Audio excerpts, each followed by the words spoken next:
Hello friends, welcome to Raj Academy. James Raj here.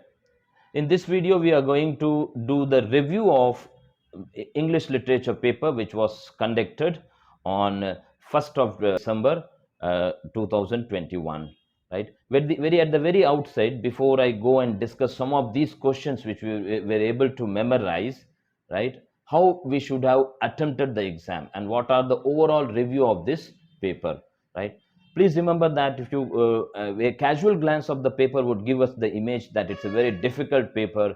There are a lot of unknown questions, difficult questions, right? But those who really prepare well, those who master the ideology, social, political, and cultural background of English literature, for them it would be very easier one, right? At the same time, when you do the deconstruction of these questions, right, after having the glance at the whole question paper, when we analyze it and deconstruct it by eliminating the options and using political, social, cultural, ideological background, the context, genres, meter, and many other aspects, which we should use, very easily we'll be able to do most of these questions. So I'm going to discuss some of these questions, maybe around 40 to 50 questions which were asked in December 1st, 2021 examination. Yeah.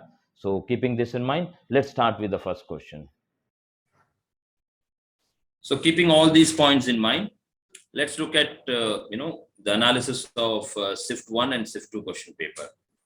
Okay, so look at this. Some of these questions I have shown to you, right? Look at this first question. Yeah, so there was a question on ecofeminism, right? And it was a very basic question they asked about, who coined this term.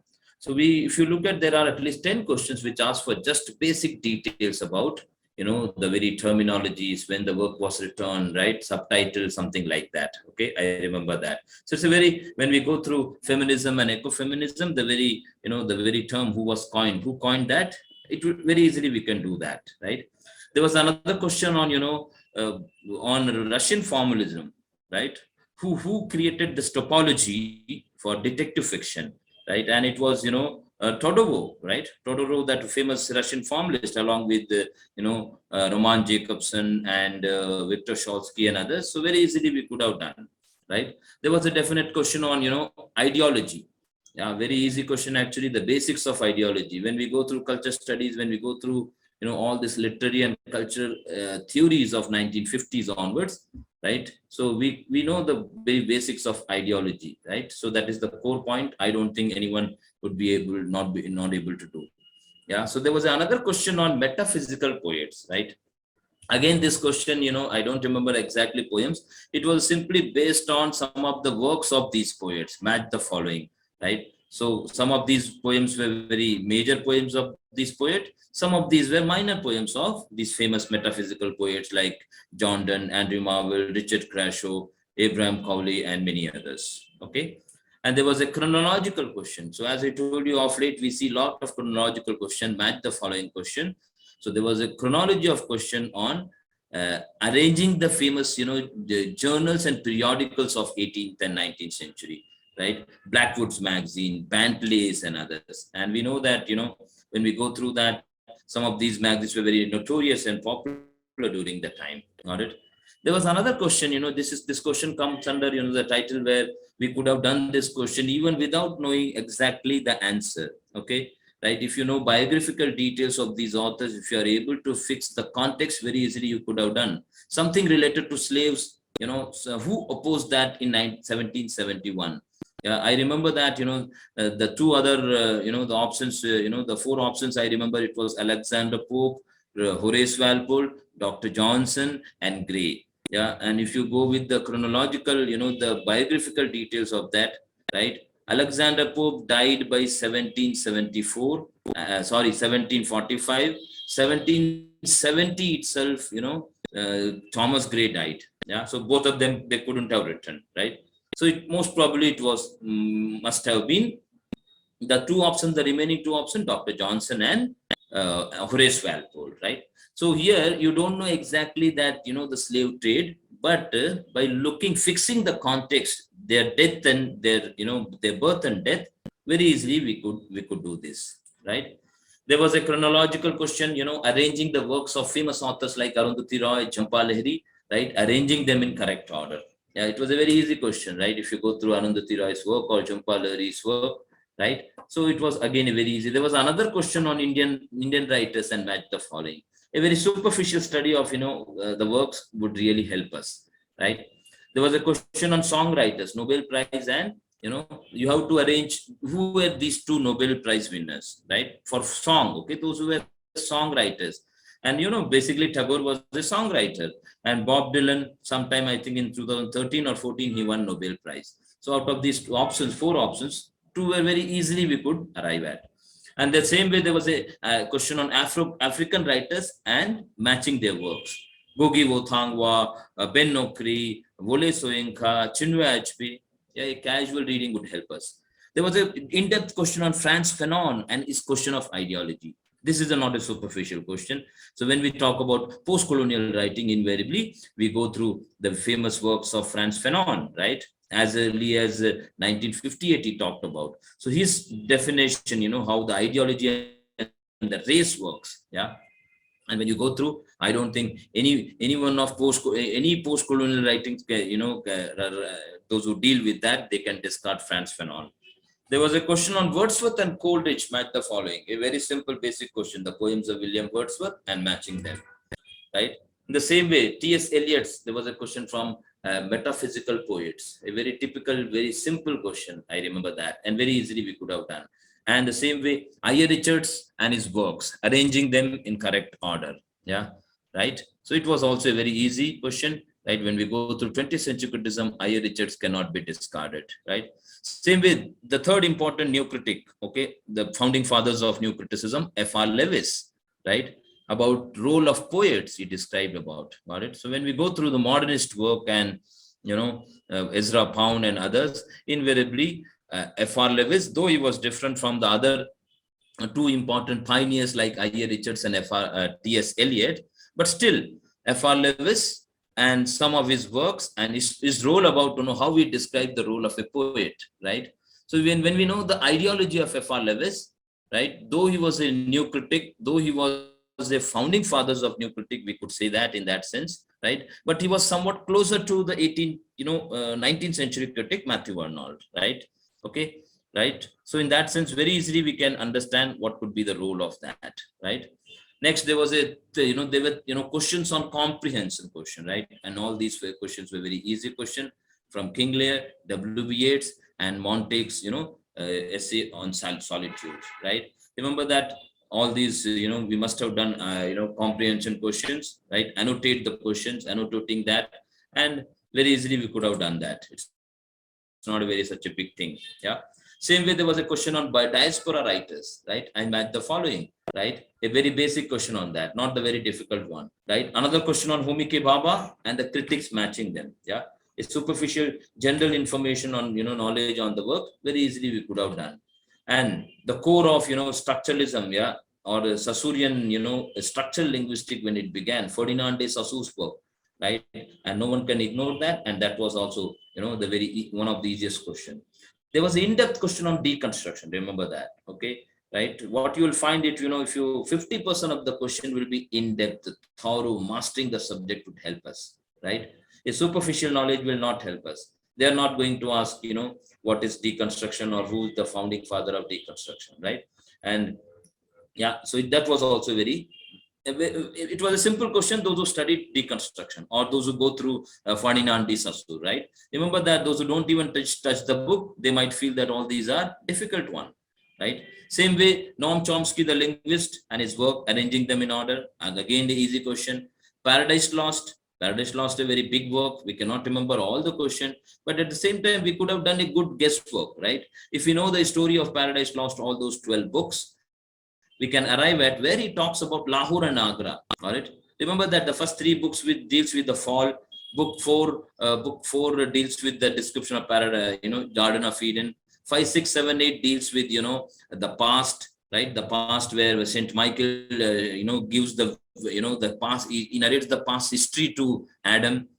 Yeah. Book 8, 50% of book last part of book 8. Finally Milton enters into the final the fall. So book 9 deals with the fall. book 10, 11, and 12. Yeah. Book 10 and 11 and 12, after the fall, when Saint Raphael shows the future vision to Adam. Okay. Right. When he gives the, which is described in the Revelation, where he describes, how a Garden of Eden is turned into earth. Yeah. He describes all the great cities of the world. Right. This is the general knowledge we have. So we can arrive at, it must have been book 11. Right. Book 11 specifically deals with that when it describes, all those, famous, European, and, West Asian, towns and cities. So in that sense, this was the time when Lahore and Agra, Mughal Empire, and these cities were very well known, right? So we get the allusion and reference. Okay. So what I'm saying is, though it's not possible for anyone to specifically remember, but overall broad outline of the work and overall general assumption about, the nature of the work, we could have arrived at easily. Got it? Right? Whether Agra and Lahore's description could be in book 9 or book 5, 6, and 7. No, not at all possible. Right? We have to arrive at using this common sense. There was a question on very typical and basic question on function of criticism at present time by Matthew Arnold, right? The role of a critic. It's a very simple question, actually. Same way, who were the founding fathers? Those who founded speech act theory, right? The very founding proponents, right? And very easily one can do that, right? Poetry, who described the poetry as an imitation? Yeah, that was again, a canonical question, right? These are not very difficult one. Yeah, you go through the Plato onwards, you can arrive at the answer, right? You know who's the answer, what's the answer, right? Same way, Bhaktin. Yeah, there was what was the chapter title of this dialogic imagination? Something related to that. The question was there, right? So when we go through Bhaktin as a new critic, or what we call as a Russian formalist, right? Though his works became popular later, and he has all the characteristics of postmodernist, right, or post-structuralist. So invariably we can arrive at, right, what could be the title of that work, right? There were 2 or 3 questions from MLA edition. Yeah, the format, right? First edition when it was published, the date. Yeah, so that all this comes from research question, right? There was another from unit of the English language, history of English language, when these when Charles Grant allowed in the opening of universities in India, right? The earliest universities in Bombay, Calcutta, and Chennai. Okay. Yeah, Madras University, right? So that was a basic question. So again, a very well-known, a simple question: who wrote my first acquaintance with poets? Yeah, it was by William Hazlitt. Very easier one, right? Okay, anyone could do that. Yeah, which play of Shakespeare had plays within play? Got it? We know that it is Hamlet, but in addition to that, okay, Midsummer's Night's Dream. Yeah, that was another play, right? And if you look at the options, there was no Hamlet, so very easily you could have done that. Right? And very famous line from Shakespeare's Hamlet, one of the iconic lines of the play: "Something is rotten in the state of Denmark." Right? Who said that? Actually, it was said by Marcellus. Okay, it described the complete, the situation of the play. And when we go through the major important lines of all these work, which I often repeat, that first line, the last line, very iconic lines of the work, very easily we will be able to do this, right? And this campus novelist, David Lodge, his work, they ask us to arrange it, right? A superficial reading of David Lodge will definitely help us, right? Okay, Roland Barthes, his famous work, Text, Image, Context, right? And as a Roland Barthes, no one could ignore, right? When you go through post-structuralism, Roland Barthes is a must, right? And of course, as I repeat again, yeah, those who don't even touch the book, those who go through superficial study, they'll be able to do only 30 to 40%, right? But if you want to master, right, if you want to pass and get GRF, at least 50 to 55% question you would find in-depth study. Yeah, got it? Not a superficial study that will definitely not help you, right? There was a question on Charles Dickens, Dombey and Sons. Yeah, it was a very basic question actually, right? And there was a question on this Culston Roman novels, right? Okay, this is a subcategory of Bildings Roman novels. So what was the difference? Bildings Roman novel is in a novel of a growth, right? Right? Culston Roman novels are the same kind of a growth, but the end of the novel, there are differences. Bildings Roman novel goes for a normal day-to-day life and the hero lives like that. On the other hand, Culston Roman novels, he becomes artistic, right? For example, we find as in James Joyce's work. Yeah, so very easily you could do that. So in that sense, you could get, it must be even the options I remember, it must be who becomes artist and a novelist. I think it was David Copperfield. Okay. Right. What is the expansion of Birmingham University? Yeah. Birmingham University and this, expansion of that, right? Center for Culture Studies, very basic question. Foucault's, what is author and what is the story? What are the stories he mentioned, right? I think he quotes from Arabian Nights actually, right? And when we go through Foucault, no one could ignore Foucault's important work, right? Yeah, right. So this is also a very easy question. There was a question on Pidgin, very easy question. There was a question on study of poetry. Yeah, I am not explaining on all that because these are the basics, right? You cannot ignore Matthew Arnold, right? You cannot say that Matthew Arnold study of poetry, it's a very difficult one. No, it's a must. Yeah, right. There was a match the following for from the works of Ted Hughes. Again, easy question. Out of waiting for Godot, there were two questions I remember, and one was somewhat difficult one, but another one was, if you know the existent absurd drama, or the drama which almost links modernist with postmodernist work, like Waiting for Godot. Very easily you could have done that, right. And there was another question on some of these literary and culture theories, okay, based on terminologies, right? Interpolation, unreliable narrator, interpretative communities. I don't remember the fourth one. Interpolation is a concept from Marxist criticism. Unreliable narrator, developed sometime around 1950s, okay, after new criticism. 1960s was the time, during the time of structuralist, okay. Interpretative communities is a concept by, reader response criticism. Got it? So what was the timeline?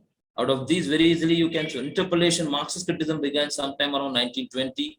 So unreliable narrator 1960s, interpretative communities 1980s, right? So instead of asking, arranging, once they used to ask arrange structuralism, post-structuralism, feminist criticism, Marxist criticism, right? Myth criticism in order, right? Now they started asking even the concept itself. With concept, we should be able to arrive at. Right. For example, we know signs and signifier. Okay. Right. Or when we talk about new criticism, there's nothing outside. For example, close reading of the text.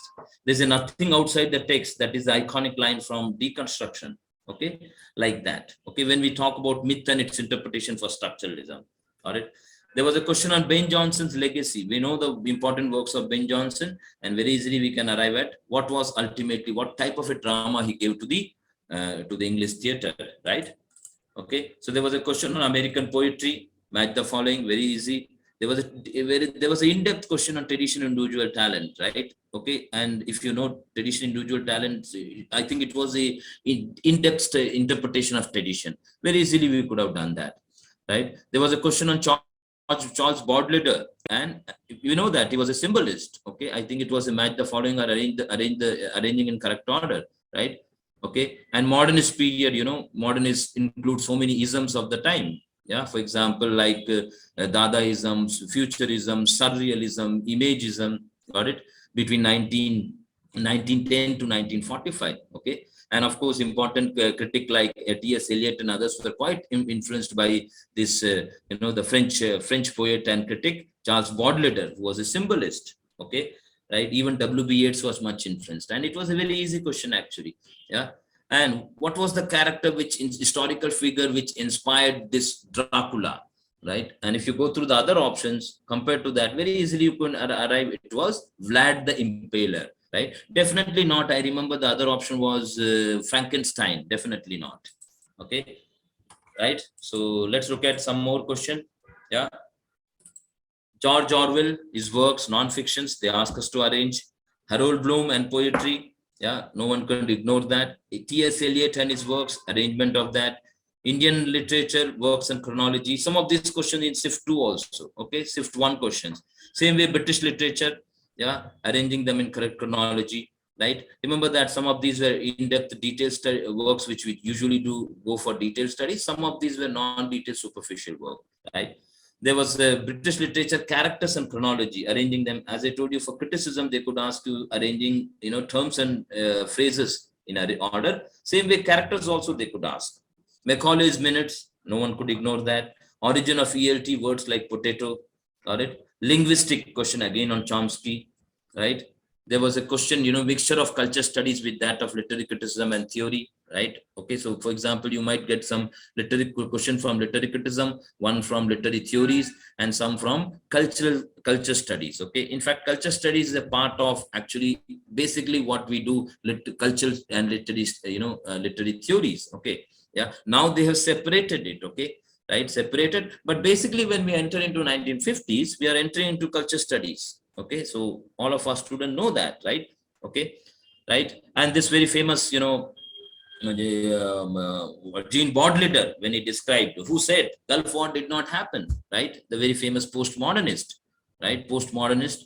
Sometime it described in 1990s, right? How he describes, how the 1989 Gulf War, it was simply based on, kind of images, right? So he talks about the importance of, cinema, advertisement, images, computer games, and all such, right? Remember that he spoke in 1989 before, right, before the introduction of liberalization in our country, and today you could imagine. So he says that all this, the so-called, he talks about this in his famous essay simulacrance, and simulation, right? That famous essay he talks about. There was a question on British literature, poem and comprehension. Yeah, again, easier one. John Donne and metaphysical poems, right? No one could ignore that. So you can see in both the SIFT questions were like that, right? Okay, from John Donne and metaphysical poets. Same way, question from MLA and 8th edition related to research, right? So these were some of the questions we were able to remember. So you can see that it covers almost 45 to 50%, questions of that. So if you look at a superficial study might give you the image that the question paper was difficult one, but those who prepare very well, right? When I say that prepare very well means at least 5 to 6 months, a serious preparation for, if you do that, very easily you can arrive at the answers, right? Though there are a lot of indirect questions, but what we have to do, as I tell my student, that we have to do the intelligent guesswork, right? And for that we have to master many other aspects of the work, right? Just a superficial study, right, a narrow approach will not help us, right? And keep using all these tips and techniques we must do on the spot, that is during the examination, and using all that will definitely help us. Okay, so we are waiting for the results, right? So most probably we guess that the cutoff would be around the same. Yeah, I can say that for English literature, maybe if you are able to get 52% for OBC, and for general category maybe it could be 58 or 60%. And if you belong to SC and ST category, maybe 47 and 48%. All right. In a sense, if it's a 48% means you have to get 144 marks. If it's 50% means 150 marks you have to get. 52 means 160, 156 marks you have to get out of 300. Okay, right? So with that, and if you are targeting JRF, please target at least 20 more marks. Okay, general category student, I assume that at least 175 and above you must assume, you must target, then only you'll be able to you'll be able to get through. Okay, and if you are planning for, if you are targeting JRF, definitely 188 to 190 should be your target. Okay, based on previous year's assessment, that I can tell. Okay, so with this I conclude this. So thank you.